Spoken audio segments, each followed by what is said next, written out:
other thing that comes up quite a lot with people, even on courses, this sense of, oh, if I embark on something like meditation, something like mindfulness, people have a concern that they're going to just become really bland, that they're not going to have any emotions or reactions to things, and No in this fun. sense of sacrificing who they are and becoming somehow somebody different. So what would you say about that, Lorraine? I think it makes me think of years and years ago when I went to, because meditation, some types of meditation are closely associated with Buddhism, and I have great respect for Buddhists and for people who practice Buddhism, but that's a particular lifestyle choice, and it doesn't mean that just because you want to practice meditation you need to become a Buddhist or a spiritualist or certain type of Christian or anything like that. It just means that you want to practice meditation. And so there's this sense sometimes that you've got to be a really good person to practice meditation, or you've got to live a very clean life. And it's not really about, it's actually, you become aware as you practice meditation that there are certain things that aren't so healthy. So it does help you create better, healthy habits. But I don't want you to think that Gillian and I never drink a glass of wine, because we do, because we're social animals and we have families and friends, and but it's about not abusing, I suppose, the responsibility to our bodies. It's about it's not also abusing our body with food or with any other kind of thing like that. It's almost about recognizing that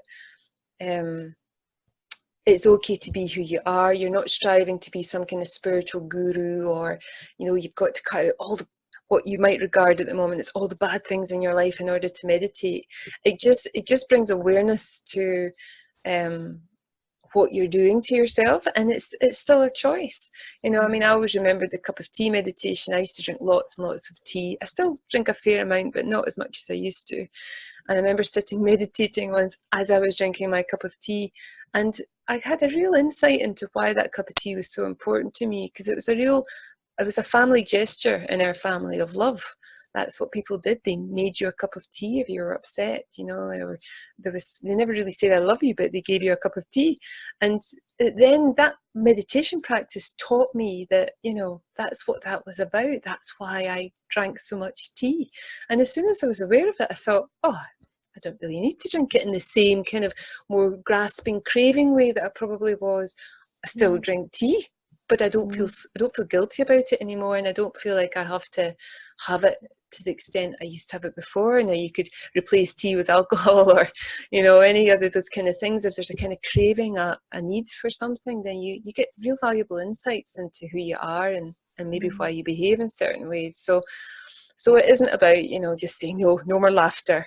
It's actually about really enjoying your life a lot more, I would say, and taking care of yourself a bit better. Yeah, and also in mindfulness, we say mindfulness is not a fixing practice. I think a lot of people come along to meditation and mindfulness with a sense that they've got something about themselves they need to fix or change. But actually, we really encourage in the practice this quality of non-fixing ourselves as well as other people, in this sense that we're all absolutely okay as we are. It's about, mindfulness is really about coming into the fullness of who we are and embracing that. And there's nothing bland or vanilla about that when we really embrace who we are as individuals.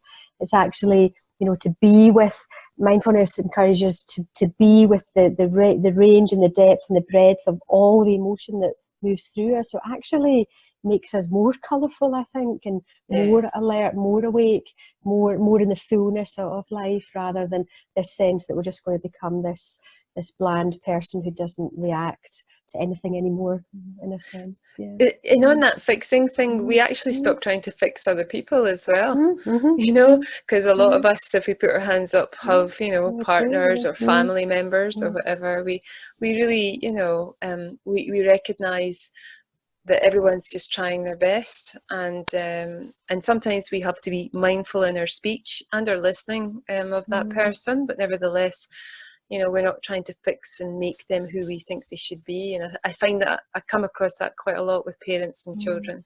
I find that quite a lot, and you do as well, because I know you teach kids meditation, Gillian, so you find that too.